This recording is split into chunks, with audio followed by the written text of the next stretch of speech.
Hey everybody, today's video is called Adoration in His Last Week. And today we continue our skip through study in the Gospel according to Matthew, where we're going to be looking at Jesus' triumphal entry.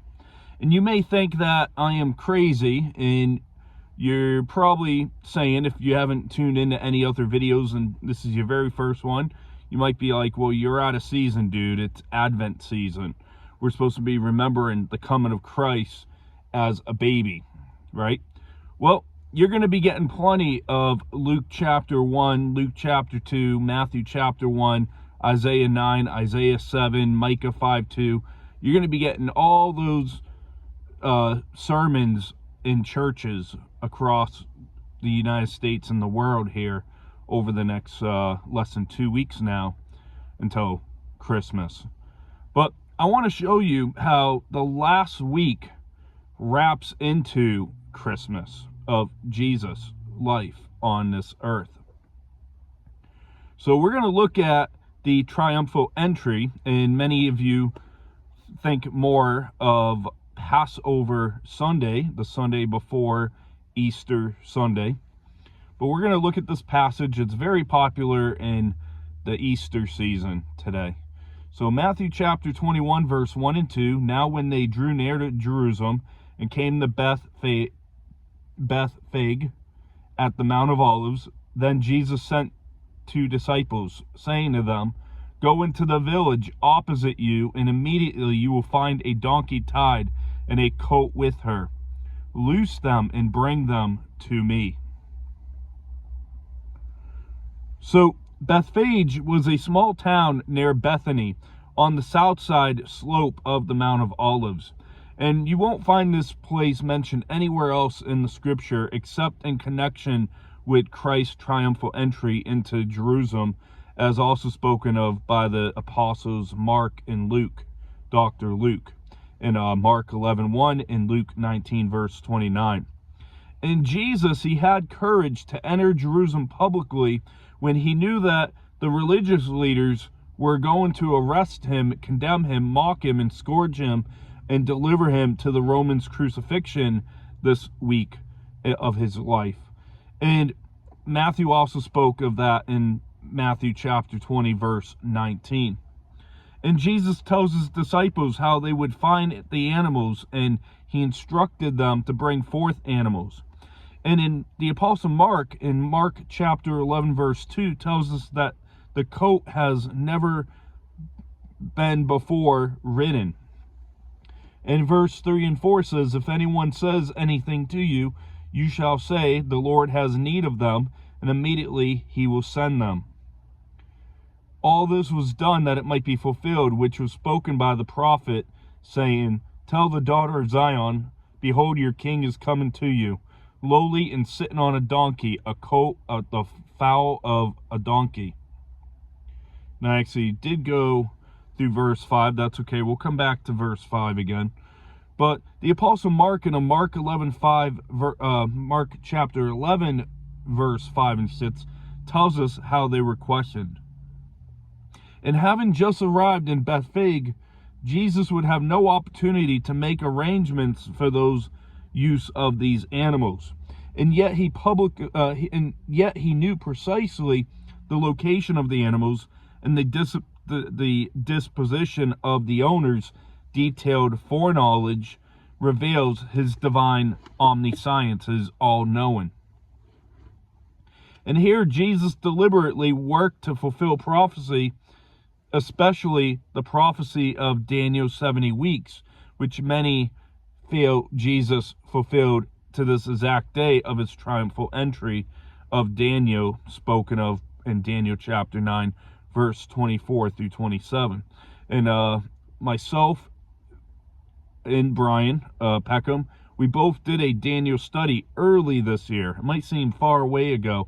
That's because we're almost at the end of the year. I think I went through it like in March, and I want to say that Brian went through Daniel in his first study of the year, like January, February. But verse 5 and 6 says, tell the daughter of Zion, behold, your king is coming to you, lowly and sitting on a donkey, a colt, the foal of a donkey. So the disciples went and did as Jesus commanded them. So verse 5 here, the Apostle Matthew is quoting from the prophet Zechariah chapter 9, verse 9. And the precise fulfillment of this messianic prophecy would not have escaped from the Jewish multitudes who responded with titles and accolades fit only for the Messiah. And Jesus came to Jerusalem in humility, yet with appropriate dignity. And instead of coming on a horse as a conquering general, Jesus came on the donkey, which was customary for royalty. And he came to Jerusalem as the Prince of Peace. And see, Prince of Peace, wrapping this right into Christmas time. But verse 7 says, they brought the donkey and the coat, laid their clothes on them, and set him on them. So Matthew is the only gospel writer who mentions the mare donkey. And we're not talking about Dominic the donkey here. And although mentioned in the young age of the donkey, like John did in John chapter 12, verse 14, Mark in Mark 11:2, and Luke in Luke 19, verse 30, state that no man ever sat on him. And the mare was brought along possibly to induce the coat to cooperate. And Jesus rode on the coat, as Mark said in his Gospel of Mark chapter 11, verse 7. And Jesus sat on the garments. Verse 8, and a very great multitude spread their clothes on the road. Others cut down branches from the trees and spread them on the road.